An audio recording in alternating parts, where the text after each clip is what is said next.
La Revolución Mexicana fue declarada la tarde del 20 de noviembre de 1910, con la intención de solicitar justicia para los mexicanos, igualdad y equidad, después de tener 30 años de gobierno bajo custodia de Porfirio Díaz. En Guanajuato se tuvieron algunos acontecimientos importantes de la rebelión, pues en gran parte del estado se encontraban ejércitos de Francisco Villa, mejor conocidos como villistas. Es por eso que el día de hoy, en Relacionando la Historia, responderemos a esta pregunta que nos dice: ¿qué es lo que estaba pasando en Guanajuato en tiempos de revolución? Mi nombre es Ginger Sayuri y presento desde Guanajuato. Y a continuación, Gonzalo Aguirre nos hablará un poco sobre esto. Muchas gracias, Ginger. ¿Cómo están, público bonito? Como dijo mi compañera, soy Gonzalo Aguirre, en vivo y en directo, aquí en nuestro Guanajuato colorido. En los tiempos de la Revolución Mexicana, aquí en Guanajuato se formaron 6 grupos agrarios. Cada uno de estos grupos tenía su propio líder y cada grupo destacaba según lo que hacía. Pero había 3 que destacaban muchos más. Estos eran los grupos liderados por Cándido Navarro, Juan Bautista Castelazo y Francisco Franco. Y el día de hoy tenemos a un invitado especial, Cándido Navarro, que nos hizo el favor de contarnos un poco de cómo sucedieron los hechos aquí en Guanajuato, en plena Revolución Mexicana. Bienvenido, Cándido Navarro. Muchas gracias por pasarte por acá hoy en Relacionando la Historia. Pero cuéntanos, ¿cómo es que sucedieron los hechos? Fue un 20 de noviembre de 1910 cuando respondí el llamado del Plan de Santos. Aquí pues nos trasladamos allá a Guanajuato y pues colectamos varios elementos y fuimos a batallar. Y entonces pues creo recordar en febrero de 1911 fue que al mandato de una tropa, éramos como 40 soldados y esa tropa era como que muy pequeña, pero combatimos. Nos fuimos de Purísima y luego fuimos a y en la Luz. Sí, cierto. Y fue así como por aclamación del pueblo, ya fue como que me nombraron general y pues fue como que más o menos la historia de aquí que se vivió en Guanajuato, de lo que es mi parte y de lo que es mi grupo durante la revolución. Pues muy bien, muchas gracias por compartirnos y pues gracias por acompañarnos aquí en Relacionarnos la Historia, señor Cándido. Sí, no, muchas gracias a ustedes por invitarnos. Ahora pues vamos con Omar, que nos compartirá más sobre nuestro gran amigo, un emblemático personaje. Muchas gracias, Gonzalo. Pues el más permanente inició su acción ininterrumpida a partir de noviembre de 1910. Fue conducido por Cándido Navarro. El grupo navarrista fue también el que tuvo mayor expansión en el área geográfica. Sus bases de operaciones fueron los distritos de Silao, León, Romina y La Luz, situados en el centro oeste del estado, pero se extendió luego hacia otras regiones del sur y del este de Guanajuato e incluso penetró en San Luis Potosí. Navarro, maestro de primaria de extracción humilde, nació en el pequeño pueblo de La Aldea. Había logrado superarse y estudiar gracias a la ayuda de los protestantes.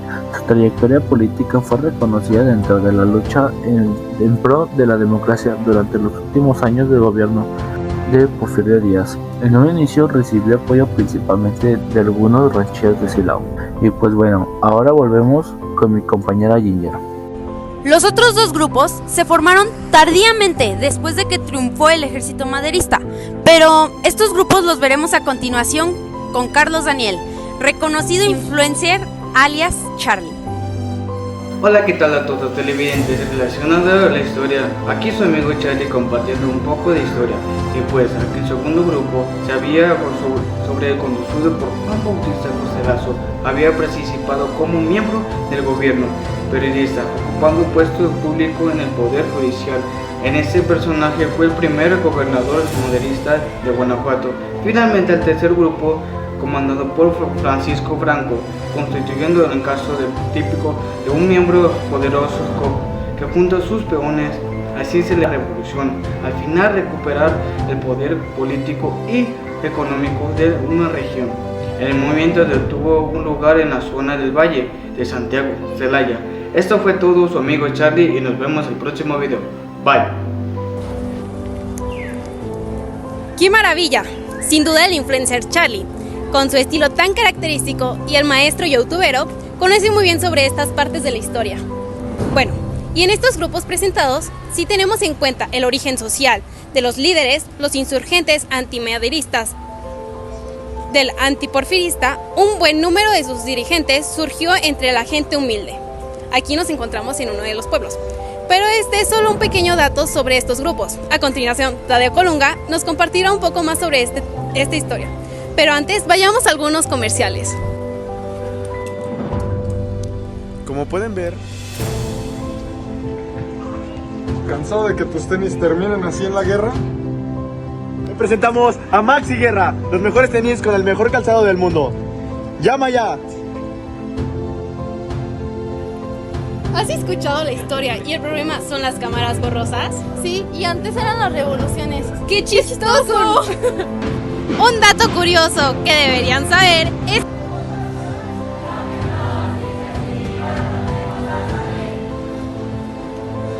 Muchas gracias, Giovanna. Yo les voy a hablar del origen de los demás participantes y líderes de estos 6 grupos, comenzando por Teodoro Barajas. Fue un miembro de la familia de artesanos zapateros. Otros fueron medieros como Mauro Pérez, Tomás Pantojas y Benditos Canales. Jesús Armendariz y sus hermanos Juan y Gavino, desocupados el tiempo de rebelión, habían trabajado en las minas y también en el rancho Cañada de Alfaro y en la hacienda de Chichimequillas. Varios de ellos eran rebeldes bandoleros antes de 1910. Se hicieron famosos antes y durante la revolución e incluso fueron cantadas sus hazañas en corridos. Tal fue el caso de Teodoro Barajas y Benito Juárez. Todos tenían un origen popular. Pedro Pesquera, quien ocupó la jefatura del movimiento iniciado en la etapa anterior de Candido Navarro, pertenecía a una familia de comandados rancheros españoles de la región de Silao. Y para completar un poco más la información, a continuación en la selección de mi contesta complementaremos un poco más de esta información. Muchas gracias, compañero Tadeo. Y pues lo que yo quería agregar es que las demandas de los alzados estuvieron encaminados a luchar en contra de los altos impuestos y de la leva. Protestaron contra las multas y los fraudes a los introductores en pequeños de frutos minerales y abusos en el precio de las tiendas de raya, las negociaciones mineras, industriales y agrícolas. Los líderes reivindicaban un lugar legítimo en la estructura institucional del Estado mexicano, al que pretendían acceder a través de puestos públicos o de milicia. Así, muchos de ellos se sumaron al maderismo, con interés de participar en la política. Teodoro Barajas, por ejemplo, pretendía la jefatura política auxiliar de la hacienda de San Juan de la Puerta en el distrito de Manuel Doblado. Esto fue Demi Contesta. Y cambiamos de escenario con Demi Pregunta. Así que en esta ocasión, la persona afortunada a la que le preguntaremos fue a @BrianPapitasFritas, un usuario de Instagram que nos contestó.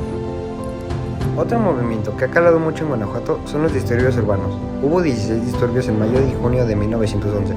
La situación de transición entre el gobierno de Díaz y el de Francisco Madero fue pues sumamente contradictoria y violenta. La causa de esta contienda fue la rotación de jefes políticos, especialmente en Guanajuato, donde en 1910 el jefe no solo era el representante del poder administrativo de los distritos, sino también el presidente de la ciudad. Nos encontramos en la Plaza de la Paz. Y un aviso muy importante para los que quieran seguir participando en De Mi Pregunta, solo manden sus mensajes @relacionando la historia. Y quién sabe, podrían ser los siguientes afortunados en salir en este apartado. Volvemos contigo, Ginger. Y bueno, pues aquí estamos en las calles de Guanajuato y pues a continuación nos encontramos con un presente. Díganos, ¿cuál es su nombre? Eduardo, ¿sabes algo tú sobre la revolución aquí en Guanajuato? Bueno, pues vas a ser el afortunado en saber que aquí en Guanajuato estuvo un poco más tardía la revolución, porque estuvo entre el 1910, entre noviembre, y 1911 en abril, o sea, estuvo un poco tardía aquí en Guanajuato. Y pues, Eduardo, has sido el afortunado en saber esto. Y dinos, ¿cómo te sientes aquí en las calles de Guanajuato? ¿Cuál ha sido tu experiencia? Pues muy bien, es bueno saber historia. Bueno, yo... Y bueno, esa fue la opinión de Eduardo. Muchas gracias a los televidentes. Síganos viendo. Bienvenidos a Guanajuato. En estos momentos nos encontramos en el Teatro Juárez. Vengan conmigo. México es reconocido desde la Revolución por su gente, cultura y su música. Vengan.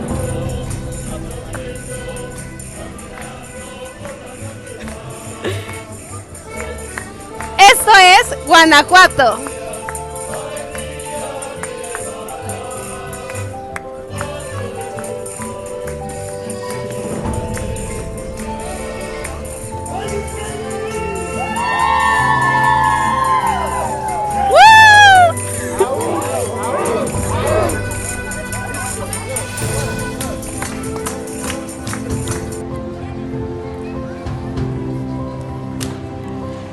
pueden ver, este es uno de los grandes templos que se conservó tras la guerra cristeras que hubo y todos los acontecimientos que hubieron después de la revolución.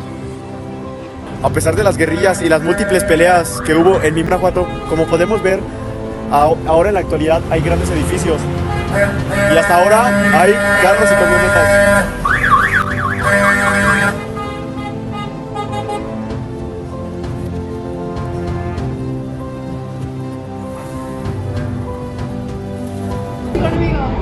¿Se acuerdan cuando antes en Guanajuato solo se aceptaba hombre y mujer en una relación? Ahora podemos tener distinción de géneros. Con ustedes una marcha significativa del LGBT.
Nos encontramos aquí en nuestro Guanajuato bonito. A las 8 de la noche, enfrente de la Plaza de la Paz, estamos conmemorando la banda de guerra.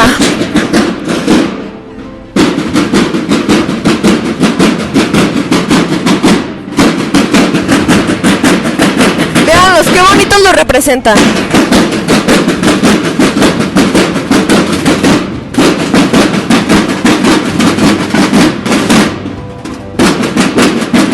Nuestro hermoso Guanajuato. Y aquí otro dato curioso que les vamos a compartir es que después de la revolución se dio mucho a conocer las artesanías que nos hacen nuestros guanajuatenses queridos. Con tanto amor.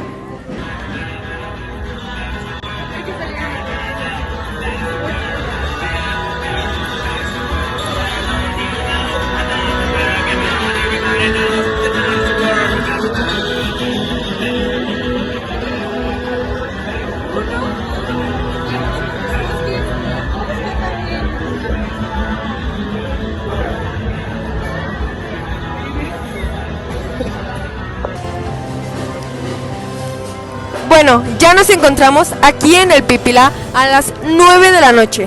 Muchísimas gracias por ver este reportaje, ojalá les haya gustado muchísimo y nos despedimos con un fuerte abrazo y un fuerte beso. Los vemos, bye. En resumen, se podría decir que la revolución en Guanajuato fue un poco tardía, pero a día de hoy en México se sigue conmemorando este gran día. Y claro, estos hechos tuvieron que suceder en distintas zonas, pero hoy nos concentramos principalmente en Guanajuato.